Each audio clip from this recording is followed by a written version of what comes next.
Hi, let's discuss conflicts in SLR parsing. In previous lecture, I discussed how to construct SLR automata and SLR parsing table. If in parsing table there is multiple entry, then the grammar is not SLR. If it is free from multiple entry, then the grammar is SLR. But that process is time consuming. You need to create the whole SLR automata, then the parsing table, and from that you can identify whether the grammar is SLR or not. Rather than doing this process, how you can identify one grammar is SLR or not? By conflict, you can check whether the grammar is SLR or not. If there is conflict, then the grammar is not SLR. If there is no conflict, then the grammar is SLR. There are two types of conflicts. One is shift reduce conflict. Let's take a state having production A derive alpha dot x, B derive gamma dot. In case of LR0, this is a shift reduce conflict. By x, it will go to another state, so it will be a shift, and this is a reduction. If same state contain one reduction plus a shift, in case of LR0, this is a shift reduce conflict. But in case of SLR1, you will write this reduction in fall of B. So if fall of B and X is different, then it will be not shift reduce conflict in case of SLR1. So if fall of B intersection X equal to phi, then SR conflict present in LR0 but not in SLR1. Means if both are different, fall of B and X are different, then there will be no shift reduce conflict in SLR1, but in LR0 there is a shift reduce conflict. If fall of B intersection X not equal to phi, means there is some common element, fall of B and X are same, then SR conflict present in both LR0 and SLR1.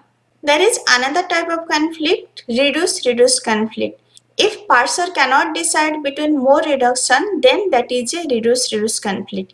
If parser cannot decide whether to shift or reduce, that is a shift reduce conflict. Let's take a state having two reduction, A derive alpha dot, B derive gamma dot. In case of LR0, this is a reduce conflict. But in case of SLR, you need to check fall of A and fall of B. If fall of A intersection fall of B equal to phi is different, then there is no reduce conflict in SLR1. But there is reduce conflict in LR0.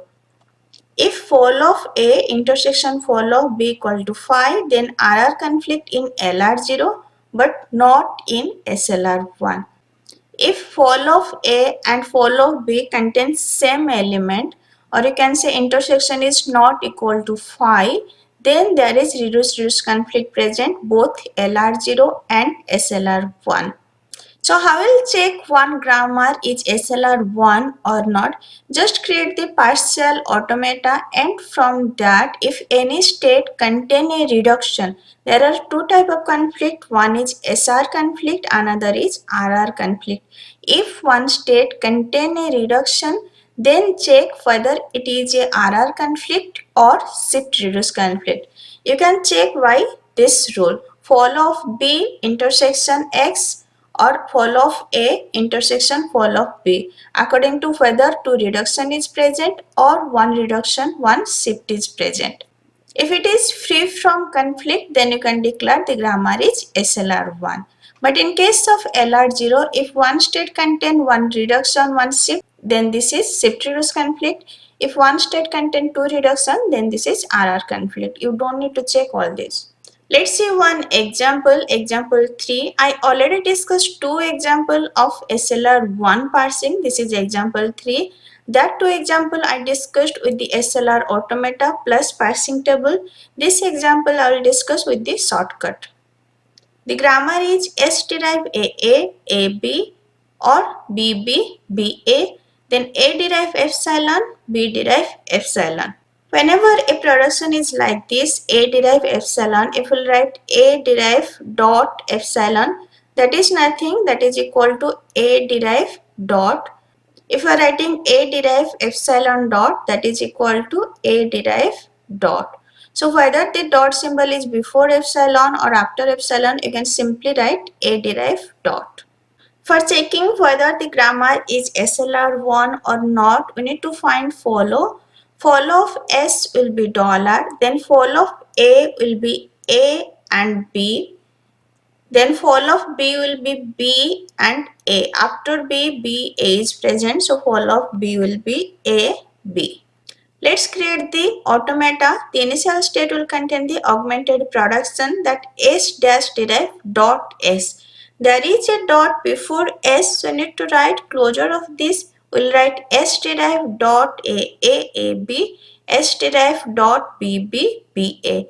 There is a dot before A, so we need to write A production A derive dot. Whether dot is before epsilon or dot is after epsilon, that is same. Then there is a dot before B, so we'll write B derive dot and we'll assign one state name I0. Now in I0 state there are two reductions present. This is one reduction, this is one reduction. If you will assign number, this reduction will be R3, this reduction will be R4. The grammar is not LR0 as one state is containing two reduction. If one state contains two reduction, the grammar is not LR0. Let's check SLR1 or not. So for checking SLR1, you need to check fall of A intersection fall of B. What is fall of A? Fall of A is AB, and what is fall of B? Fall of B is also AB. So both intersection will be AB, that is not equal to 5. If both intersection is not equal to 5, then the grammar is not LR0 and not SLR1. Reduce conflict present both LR0 and SLR1.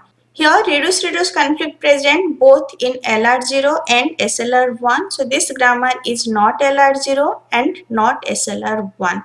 Let's check whether the grammar is LL1 or not. For LL1, you need to check first of this intersection, first of this. What will be first of this? First of this will be A and first of this will be B. A intersection B, that is 5. So S derive A, that will write in A column.